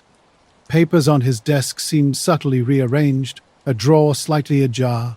Details he was certain he hadn't left that way. Though he had initially dismissed these observations as potential absent-mindedness, the incidents gnawed at him. As Mary walked toward the corner, the man in the sedan never broke his stare. Her unease grew with each step, feeling his eyes tracking her movement. She didn't immediately share her experience with Jack, instead carefully noting the time, just after 8 a.m., and attempting to memorize the car's license plate, which oddly seemed to slip from her mind moments later. That evening, Mary cautiously asked Jack if anyone had recently contacted him about his work. His frown and headshake signaled something deeper was brewing beneath the surface. For researchers studying such encounters, the lasting impact wasn't about physical evidence or momentary interactions. The true significance lay in the deliberate surgical disruption of a witness's life, an imprint so profound that decades could not diminish its effect. Mary told Jack about the man in the car, describing his unblinking stare and precise suit. Jack listened intently, his mind already racing through their network of contacts who might help confirm their suspicions. The surveillance continued for days. Each morning, the same black sedan would appear, parked in the same spot. The man inside remained motionless, his gaze fixed on their building. On the third day, Mary was convinced this wasn't a coincidence and urged Jack to take action. Jack reached out to Timothy Green Beckley, a UFO researcher known for pursuing leads others would ignore. Without hesitation, Beckley contacted Jim Moseley, a photographer equally passionate about documenting unusual phenomena. Their plan was simple: observe the mysterious watcher firsthand. The next morning unfolded exactly as before. Pale sunlight filtered over the scene, the black sedan, a stark presence across from the Robinsons' apartment. The man looked precisely as Mary had described. Dark suit, low-pulled hat, white shirt buttoned high, an almost artificial neatness. Beckley and Moseley approached casually, half a block away. As they drew near, Beckley was struck by the man's absolute stillness. No movement, no impatience, as if he could remain indefinitely. The man's gaze remained locked on the building, unchanged even as the two men passed. Moseley quickly snapped a photograph. The man showed no reaction, not to the camera's click, not to their proximity. Beckley later described it as photographing a breathing mannequin. The resulting image became legendary in Men in Black folklore, a grainy black and white shot capturing the mysterious figure, his eyes shadowed by his hat, his expression neither friendly nor threatening. Inside their apartment, Jack and Mary felt relieved. Their suspicions were validated. Someone was watching them, but the critical questions remained. Who was this man, and what did he want? Jack's UFO investigations had never been classified, nor did they appear to threaten any agency. His work involved compiling reports, chasing rumors, and publishing in small newsletters. Recently, however, his conversations with witnesses took a different turn, hinting at physical evidence. Ground imprints, strange residues, and even recovered objects. If these claims held any truth, they could attract unwanted attention. The Robinsons started wondering about the man in the black sedan. Was he connected to a formal investigative body like the FBI or Air Force Office of Special Investigations? Both organizations had previously monitored UFO-related cases. His constant presence outside their home suggested more than idle curiosity. It felt like an authorized surveillance detail they couldn't challenge or confirm. Strange occurrences began to mount. Mary noticed subtle changes in their apartment. The lock seemed different after her errands, as if someone had handled it roughly. A jewelry box on her dresser had been precisely moved 2 inches from its original position. Nothing was missing, but the precision was deeply unsettling. Jack's research materials showed signs of intrusion. Some case notes appeared to have been copied, with pages stacked out of order and edges slightly curled, suggesting damp fingers had touched them. While he couldn't definitively prove tampering, the pattern was becoming impossible to ignore. The surveillance expanded beyond the car. A second figure emerged, another man in a dark suit, standing silently in their building's lobby during odd hours. He would vanish before Jack could confront him. Neighbors began noticing and talking. One woman mentioned the government car, while another tenant told Mary about 2 suited men walking slowly outside their apartment late one night, stopping at their door before leaving without a word. Tension grew incrementally. Jack started checking the street before leaving. Mary drew curtains during the day, uncomfortable with the possibility of unseen observers. Even their phone conversations felt unnatural, with an underlying sense of being watched. The Robinsons were trapped in a silent, escalating invasion of their privacy, unsure of the intentions behind these calculated intrusions. A week after the initial line clicks and static, Beckley returned to find the black sedan still parked in its spot. With Moseley, they decided to approach the situation directly. Walking past the vehicle, Beckley looked straight at the man and offered a simple morning. The response was chilling in its absence, no reaction, no acknowledgement. The man's gaze remained fixed on the building, perfectly still. By the 10th day, the sedan had vanished as mysteriously as it had appeared. No explanation, no trace of the man, no other visible watchers. The Robinson household gradually returned to its normal rhythm. Though the experience lingered, Jack became more cautious in his research. He locked sensitive documents in a metal file cabinet and shared fewer details about his investigations. Mary never forgot the face in the car window or the oppressive weight of that silent gaze. When Mosley's photograph began circulating among UFO researchers, it ignited debate. Some suggested the man was a private investigator or low-level government operative monitoring Jack. Others saw something more significant, a classic Men in Black encounter captured in daylight, watching and waiting before disappearing without a trace. In subsequent years, the Robinson case became a reference point in UFO literature, not because it definitively proved the existence of Men in Black, but because it aligned so closely with dozens of other witness accounts of quiet, deliberate surveillance. For Jack and Mary, the meaning was deeply personal. The man never confronted them directly, never spoke, never threatened, yet his presence fundamentally altered their daily life. It was a stark reminder that being watched doesn't require confrontation and that the most effective pressure can be invisible, leaving nothing tangible except a single photograph and the memory of unexplained silence. The night hung cold and still over Minot, North Dakota, in 1961, swallowing every sound. 4 men were returning from a hunting trip when something extraordinary interrupted the darkness. A glowing object hovered low in a nearby field, and 2 strange figures emerged, moving in an unnatural way toward a fence line. Paul Miller, a young Air Force reservist, raised his rifle and fired on instinct. Suddenly, they were back in the car heading to the base. Their watches revealed hours had vanished, yet none could remember leaving the field. An unspoken agreement sealed their silence. Discussing unusual events on base could attract unwanted attention from intelligence officers, and no one wanted to file a report or explain anything to their superiors. The next morning, Miller sat at his desk when an authoritative call came through. Stay put. Visitors were coming. Within an hour, 2 men arrived, dressed identically in dark suits, white shirts, and narrow black ties. Their pale faces bore fixed, blank expressions. Without pleasantries, one spoke in a flat voice. "Mr. Miller, you had an encounter last night." Miller froze. He hadn't told anyone. "I don't know what you mean," he replied. The second man placed a folder on the desk containing a typed sheet with intimate details: his name, address, family members, and even his elementary school history. "You shot at something you shouldn't have," the first man said. Miller's chest tightened. "Who told you that?" No response came.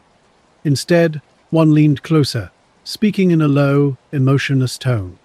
"We know what you saw, and we know where you live. It would be best if you forgot about last night." When Miller asked about their affiliation, the response was curt. "That's not important." The entire exchange lasted mere minutes. They left as abruptly as they arrived, walking in perfect synchronization to a black sedan parked at the base's far end. A black car, reserved for official vehicles, was parked near Miller's home. It blended in seamlessly, never raising suspicion. Days passed, and the car began appearing at odd hours, always with a man in dark sunglasses sitting motionless behind the wheel. Miller's hunting companions started experiencing similar encounters. Strange cars would trail them briefly. Men in suits would lurk near their homes, vanishing if anyone approached. No one discussed these incidents openly, but the sense of being watched was undeniable. At the base, something had shifted. Conversations would halt when Miller entered a room. A uniformed colleague once hinted at communication from higher authorities before abruptly changing the subject. 2 unknown men in civilian clothes would watch Miller intently near the mess hall, their eyes tracking his every move. The psychological toll was gradual but profound. Miller became hyper-vigilant, constantly scanning his environment. Rearview mirrors, parked cars, and corridor sounds became sources of potential threat. Routine noises triggered heightened anxiety, making him perpetually ready for unexpected interruptions. His family witnessed the transformation. At dinner, he grew quieter. Late nights found him staring out windows, lost in thought. His wife sensed something deeper than mere exhaustion was troubling him. Within the tight-knit base community, whispers spread silently. No one confronted Miller directly, but he understood his name was now associated with something unusual. Colleagues who once spoke freely now avoided eye contact or offered cryptic warnings about discretion. The surveillance eventually subsided, but its impact lingered. Years later, when Miller left the Air Force Reserve, the memory remained sharp. In the late 1960s and early 70s, When researchers began documenting patterns of mysterious men in black encounters, Miller immediately recognized the familiarity of his own experience. Years after his encounter, Paul Miller spoke sparingly about the incident that haunted him. His memory remained razor-sharp, filled with unsettling details that never faded. The two men who visited him left an indelible mark through their unnerving precision and controlled demeanor. Miller only shared the full account with a UFO researcher in the late 1970s, and even then he was reluctant. Nightmares plagued him for years. Visions of returning to his office to find these mysterious men waiting silently. Their approach was what truly unnerved him. They arrived within hours, possessing intimate knowledge of his personal and military background. UFO researchers were struck by the extraordinary coordination. How had these unidentified men accessed Miller's service records so quickly? They hadn't identified themselves as being from any official agency like the OSI, Air Force Intelligence, or CIA. Their purpose seemed deliberately ambiguous, a warning delivered without explanation, yet so precisely calculated. Miller remembered the smallest, most chilling details. Each man spoke with a slight delay, as if synchronized. Their movements were mechanical, footsteps matching exactly, shoulders rigid, hair perfectly in place. The quiet was what truly disturbed him. They didn't need to raise their voices. Their presence alone communicated everything. Within UFO discussion circles, Miller's encounter became a quintessential example of men in black behavior. It wasn't the warning's content that frightened people, but the surreal way such an encounter could happen. Swift, unexplained, and then vanish without a trace. The incident revealed something deeply unsettling about potential unknown forces operating just beyond everyday perception. In the industrial city of Bridgeport, Connecticut, 1953, Albert K. Bender's world was about to change. Not just another casual observer, Bender was the founder of the International Flying Saucer Bureau, a growing network of enthusiasts who exchange sightings, theories, and clippings by mail. His top-floor apartment at 784 Broad Street served as the Bureau's headquarters, every surface cluttered with files and correspondence. That summer, he was preparing an issue of Space Review, the Bureau's bulletin. He hinted that the UFO mystery had been solved, planning to reveal his conclusion in the next issue. Something shifted. Night after night, working at his desk, Bender experienced strange sensations. The air grew heavy. Faint odors of sulfur or ozone drifted in. His thoughts blurred. Pressure built behind his eyes. One evening in late July, the experience intensified. Alone in the apartment, the clock past 9, the air seemed to drop in temperature. His desk lamp's light dimmed without flickering. Suddenly, he realized he wasn't alone. 3 men stood in the room. They had not entered through the door. Identically dressed in black suits, black hats, narrow black ties, and crisp white shirts, they appeared almost otherworldly. Their skin was pale, almost gray. Their eyes possessed a strange, luminous quality, as if light emerged from within. Motionless and hatted, the tallest spoke in a low, flat, accentless voice. They knew about his flying saucer research. They told him to stop. Bender sat frozen, hands on his knees. No explicit threats were made, but the message was absolute. Those men, whether government agents, something stranger, or something in between, wielded influence through certainty. They arrived unannounced, spoke their piece, and departed without seeking permission. For Bender, the silence that followed was never truly empty. A waiting space filled with the unspoken understanding that their return would not be by chance. A metallic glint caught his eye, something smooth and curved peeking from beneath a cuff. He couldn't quite identify it. Suddenly, a wave of dizziness swept over him, blurring his vision. When clarity returned, the men had vanished. The days following their visit passed in a disconnected blur. His headaches grew more intense. Hours slipped away unnoticed. Bureau correspondence went ignored as he wandered the city streets, leaving the office early and seemingly lost. Early September brought their return. This time, Bender was lying down, battling another headache, when the air grew thick with a familiar sulphurous metallic scent. 3 figures appeared at his bedside. No verbal warning came. Instead, they conveyed a wordless message that he was approaching some critical truth. Bender would later describe their communication as a blend of spoken words and thoughts that materialized fully formed in his mind. One of them produced a small circular object that seemed to ripple like liquid metal. A sudden chill ran through him as the room began to recede. Sounds became muffled, distant. Then darkness. Upon waking, the room was empty. Hours had passed. Within a week, he made a decisive move. The International Flying Saucer Bureau was closed. A short notice in the October issue of Space Review cryptically stated that the flying saucer mystery was solved, but information would be withheld by a higher authority. No further explanation followed. There would be no next issue. To his members, this made no sense. The Bureau had been thriving with an expansive international network. Its sudden, unexplained shutdown bewildered everyone. Bender remained mostly silent publicly. Privately, he shared limited details with a few correspondents, never naming the mysterious visitors. Years would pass before he spoke on record, finally publishing his full account in the 1962 book Flying Saucers and the Three Men. His description went beyond simple men in black suits. He portrayed them as otherworldly entities capable of appearing and disappearing at will, their presence marked by an unnatural cold and a distinctive, unsettling odor. Albert Bender's encounter with mysterious men marked a pivotal moment in early UFO research, claiming they had revealed visions of their origin and reasons for secrecy. Bender's account was met with mixed reactions. Some skeptics branded his story as mere imagination, while supporters highlighted the abruptness of his shutdown and consistent warnings in private correspondence.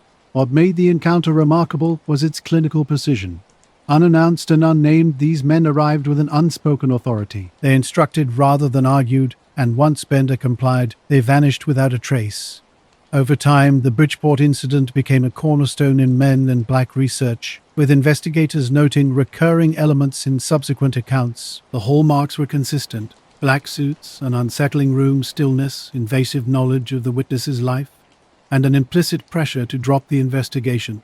For Bender, the encounters ended as suddenly as they began. He married, relocated, and completely withdrew from public UFO research, yet the shadow of those visits lingered. The International Flying Saucer Bureau collapsed after just 2 years. Its sudden end and subsequent silence created a significant void in the early UFO community. Members who had been eager to continue their investigations were left with nothing more than a cryptic instruction and an unresolved truth. In the decades following, similar stories emerged. Witnesses described nearly identical men appearing in small groups, speaking in monotone voices with questions that seemed more like predetermined statements. Some were commanded to destroy photographs, others to surrender physical evidence, and many simply told to forget. By 1953, Bender was among the first to fully disengage. If flying saucers represented the mystery, these men embodied the consequence, returning unannounced, unperturbed, and seemingly omniscient about the encounters they investigated. In the autumn of 1953, the UFO community buzzed with hushed speculation. Gray Barker, a young writer from West Virginia who worked by day at a film distribution company, had long been drawn to the enigmatic world of flying saucers. Though he and Albert Bender had never met in person, they had maintained a connection through exchanged letters and clippings about mysterious sightings. When Bender suddenly went silent, Barker's investigative instincts kicked in. Gathering notes, letters, and interviews, he began piecing together a narrative. A letter from one of Bender's contacts suggested he had been personally persuaded to stop his investigations. Determined to uncover the truth, Barker traveled to Bridgeport. The hotel lobby was bathed in soft yellow light when Bender arrived, looking noticeably thinner and more reserved than his photographs suggested. Their meeting was brief, less than 30 minutes, but loaded with unspoken tension. Bender carefully avoided naming specifics, instead using cryptic phrases like higher source that hinted at something far beyond ordinary secrecy. As they parted, Barker felt the weight of unspoken words hanging between them. Heading toward the elevator, he suddenly realized he was not alone in the hallway. A man in a black suit, white shirt, and narrow tie stood nearby, his features blurred in the shadowy corridor. The hallway felt unnaturally silent. No sounds penetrated the space, no voices from rooms, no lobby murmurs, not even the usual hum of light fixtures. When the man finally spoke, his voice was flat and accentless. "You won't get what you're looking for," he said, a statement that felt more like a predetermined fact than a threat or warning. As the man passed, carefully measuring the space between them, Barker understood that some mysteries were not meant to be solved. The UFO community knew Gray Barker as someone who saw more than just stories. By the late 1950s, his collection of reports went beyond typical UFO sightings. People weren't merely describing encounters, they were trying to articulate an unsettling sense that someone else was controlling their narrative. In 1961, a letter from Paul Henderson, a part-time radio technician near Parkersburg, West Virginia, caught Barker's attention. Henderson had reported a low-level disc sighting to a local newspaper and was subsequently visited by two men in black suits. Their knowledge was unnervingly precise. They knew the exact time of his sighting, his positioning, and that he'd taken a Polaroid. When Barker arrived at Henderson's home, the landscape was stark, low hills and winter trees shaking in the wind. Henderson, visibly anxious, recounted the mysterious visit. The men had arrived just after sundown, entering without invitation. They never introduced themselves, briefly flashing an unreadable card before hiding it away. What struck Henderson most was their dismissive attitude toward his photograph. They told him the image wouldn't be worth keeping, that it would fade into insignificance. When Barker requested to see the photo, Henderson retrieved it from a drawer. The image was peculiar, not aged, but seemingly drained of its original exposure, with only a faint circular outline remaining. These encounters weren't isolated. In the years following his initial experiences, Barker had been collecting reports of silent visitors. Often second-hand, these accounts described men arriving in black cars, asking intrusive questions, or instructing witnesses to forget what they'd seen. An envelope in Barker's room, mysteriously unsealed despite his certainty of closing it, was just one of many strange occurrences that seemed to follow him. A strange incident in a corridor reinforced Barker's growing suspicion. A man had appeared and vanished instantly, leaving no trace, no closing door, no echoing footsteps. When Barker followed moments later, the hallway was completely empty. Barker had long been tracking reports of mysterious visitors, piecing together stories that suggested a pattern beyond mere coincidence. Two encounters stood out, one in a hotel hallway and another on a West Virginia back road. Each followed a similar script: an eerie silence, pale faces, and voices devoid of emotion. During one such encounter, Barker studied a document while an unnatural quiet settled over the room. The wall clock's tick was the only sound. Outside, a black sedan idled at the drive's edge, two figures staring intently at the house. Henderson, sitting nearby, had gone pale. "That's them," Barker whispered. Without hesitation, he gathered his notes and left. By the time he stepped outside, the car had vanished, leaving only wind rustling through the trees. The next morning, he discovered his filing cabinet's bottom drawer, containing Henderson's original letter, was unlocked. He never left it that way. For Barker, this confirmed a recurring pattern. A UFO sighting would be reported, followed by a visit. The witness would then withdraw, and sometimes evidence would disappear or be rendered meaningless. The visitors always departed without names or credentials, but their unspoken message carried more weight than any direct threat. Critics accused Barker of embellishment when he compiled Bender's story with others, creating the first public outline of the Men in Black. Supporters argued he was mapping the edges of a deliberate effort to suppress UFO investigations. By the late 1960s, Barker understood he was no longer just an observer. He had been in the hallway. He had seen the car. Like others before him, he recognized an unwritten rule. Sightings were only the beginning. The real mystery lay in what followed. These encounters shared a chilling commonality. They didn't announce themselves. In that pivotal moment, you simply knew your story was no longer exclusively yours. On May 23, 1964, Jim Templeton, a fireman from Carlisle, took his wife Annie and young daughter Elizabeth to Berg Marsh near Solway, FTH. The quiet, open landscape seemed perfect for family photos. He captured 3 shots of Elizabeth sitting on the grass, wearing a light blue dress. 2 photos appeared ordinary, but the middle frame revealed something extraordinary. A tall, white figure looming behind her, imposing and inexplicable. A peculiar photograph of a mysterious figure had surfaced, catching everyone's attention. Jim and Annie had seen nothing in the marsh, and the landscape appeared completely empty. When the film was developed, the image became undeniable. Friends suggested Templeton take it to the police, but they saw nothing suspicious. Kodak confirmed the negative was a single, untampered exposure. The local paper published the image, dubbing it the Soway FTH Spaceman. National headlines soon followed, with journalists bombarding Templeton with questions. He had no explanation, just the photograph. Without warning, two men appeared at the Carlisle fire station where Templeton worked. Tall, clean-shaven, wearing dark suits, white shirts, and narrow ties, they introduced themselves only as numbers 9 and 11. They claimed to be from the government, but provided no specific department. Their conversation was polite, yet strangely formal, almost rehearsed. They requested Templeton accompany them to Burgh Marsh. During the drive in a dark sedan, conversation was minimal. Their primary concerns were whether he still possessed the negatives and if he had shown them to anyone. At the marsh, their questioning became increasingly detailed. They probed about weather conditions, wind direction, aircraft presence, and Templeton's exact location and orientation. They asked about sounds, smells, and temperature changes. Templeton reiterated his earlier statements to the police. The afternoon had been calm and uneventful, with no one nearby and nothing unusual visible. The men listened impassively. One persistently asked if Templeton was absolutely certain he hadn't seen anyone. Then came a disturbing question. Did he believe the figure was connected to recent news? Templeton claimed ignorance, but the man pressed further, suggesting he might be withholding information.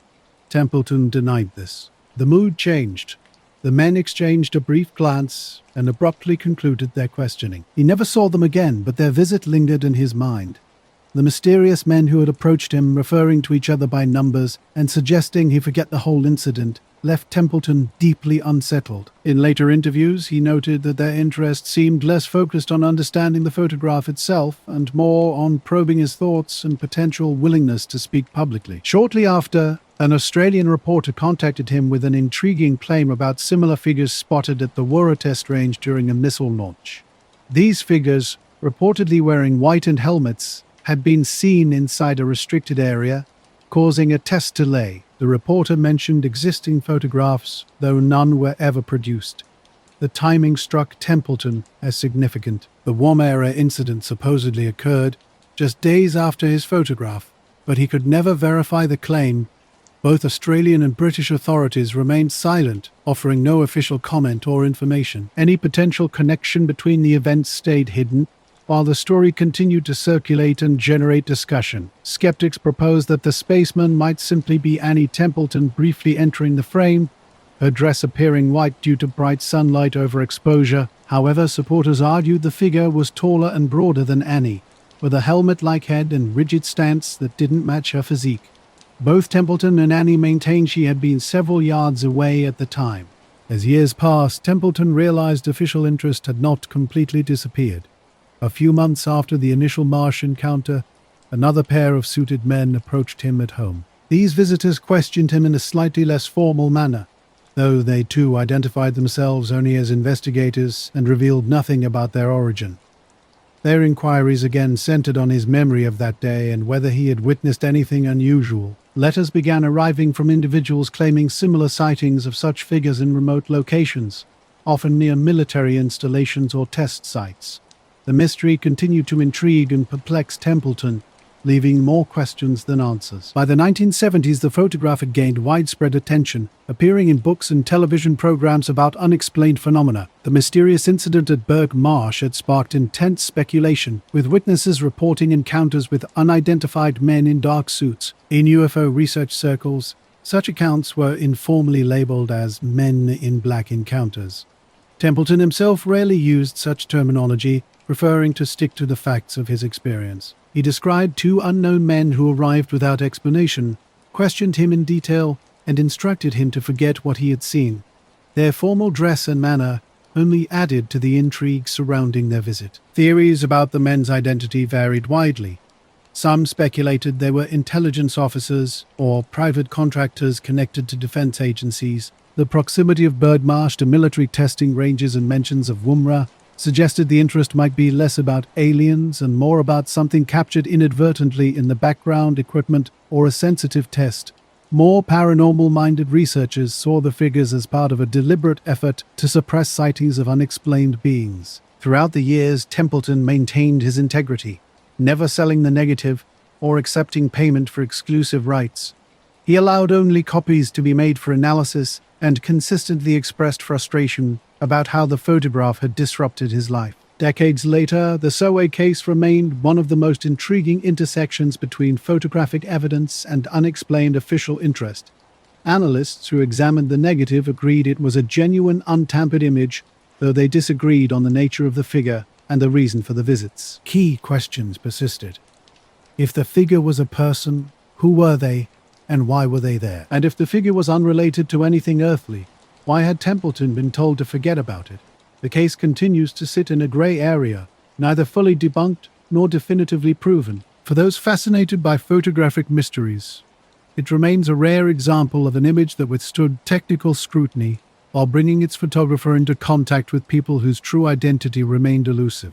Point Pleasant, West Virginia, in late 1966 was a tight-knit community where daily conversations revolved around local weather, river levels, and high school football.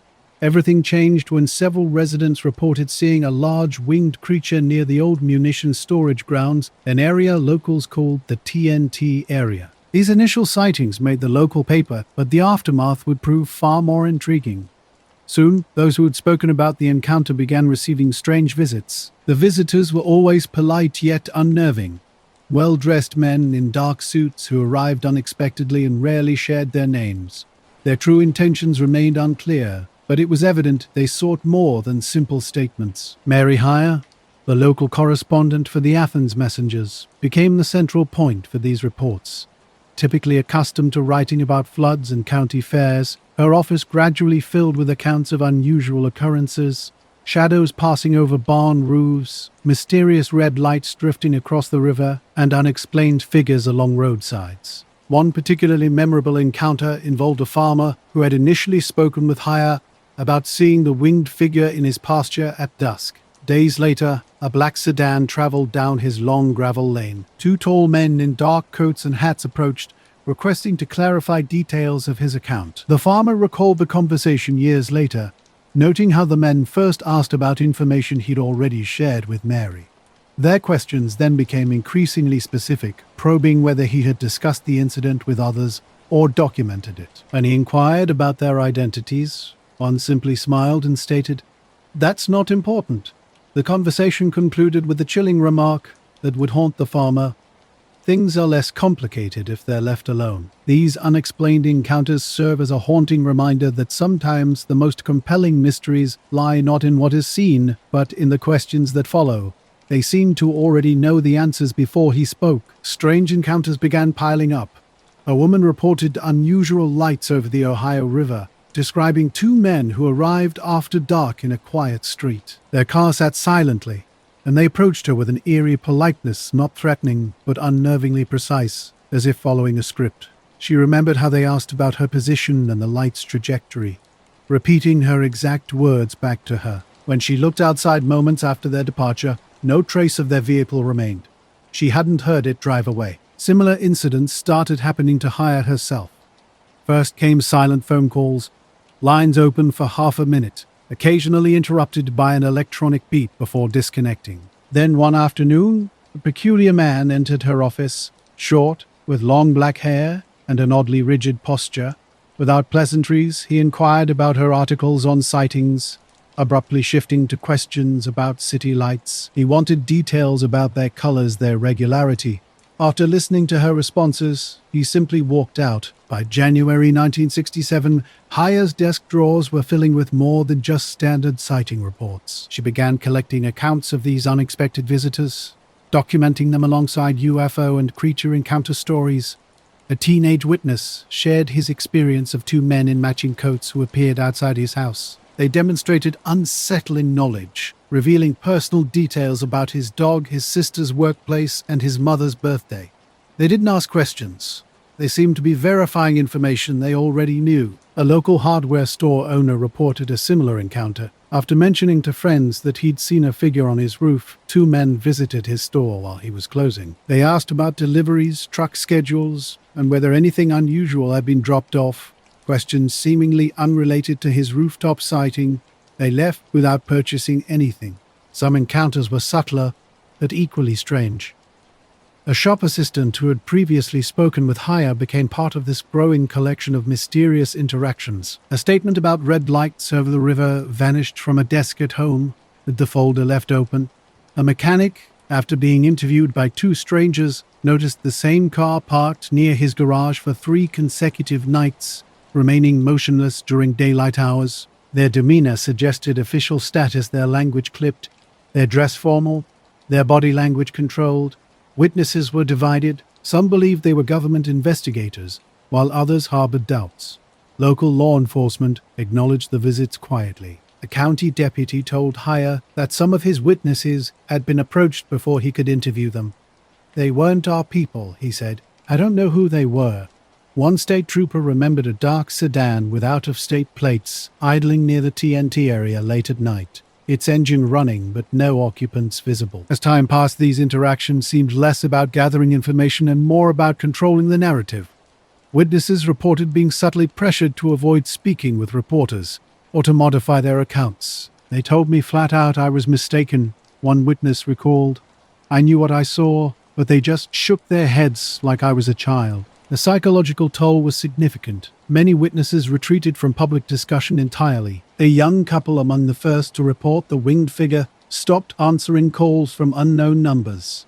"We didn't want to deal with it anymore," the husband said years later. The social pressure was intense. The judgment in town, the unexpected visits. A retired railroad worker who had once provided a detailed description of a nighttime encounter fell silent, even among friends. "Didn't need the trouble," he told Haya when she inquired.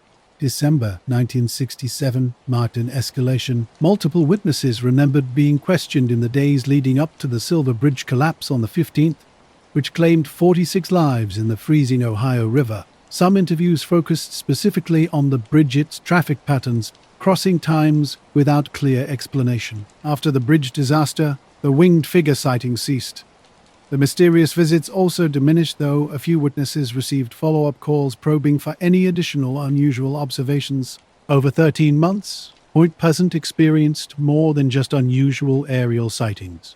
A quieter, more unsettling campaign of direct contact emerged, targeting those who spoke up about their experiences. The aftermath of these encounters left many with deep, unresolved questions about why they had been singled out and by whom. The visitors' identities have sparked endless speculation. Some argue they were federal agents operating in secret, though no agency has ever stepped forward to claim responsibility. Others suggest they were private contractors working for defense or intelligence organizations. More radical theories propose these figures weren't connected to any known institution at all. What strikes researchers is the remarkable consistency of witness accounts. Descriptions paint a similar picture. Dark cars prowling rural roads, men dressed almost identically, speaking formally with an unsettling precision.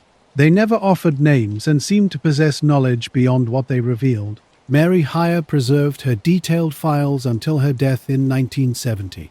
When researchers later examined her documents, they discovered sighting reports and visitor accounts often intermingled on the same pages. Whether their purpose was data collection, witness discreditation, or simply monitoring story spread, these mysterious figures left behind a persistent sense of being closely watched. Point Pleasant's place in Men in Black lore now rivals famous UFO cases. While the winged figure grabbed headlines, survivors remember something more chilling: the unexpected knock at the door. The Men in Black remain close, never truly gone, watching, waiting, their presence a lingering question mark in the shadows of local memory. As night settles in, your world shrinks to the safety of home. The shadows outside fade, and comfort wraps around you like a familiar blanket. You've done what needed doing today, secured your space, quieted your thoughts. The rhythms of evening create a soft backdrop for inner reflections. Your locked door stands between you and the world outside, a boundary that allows vulnerability. Sleep approaches with its invitation to explore hidden landscapes of consciousness. Dreams wait just beyond awareness, ready to reveal secret passages of understanding. In this suspended moment between waking and sleeping, possibility hovers, delicate, potent, waiting to unfold its stories.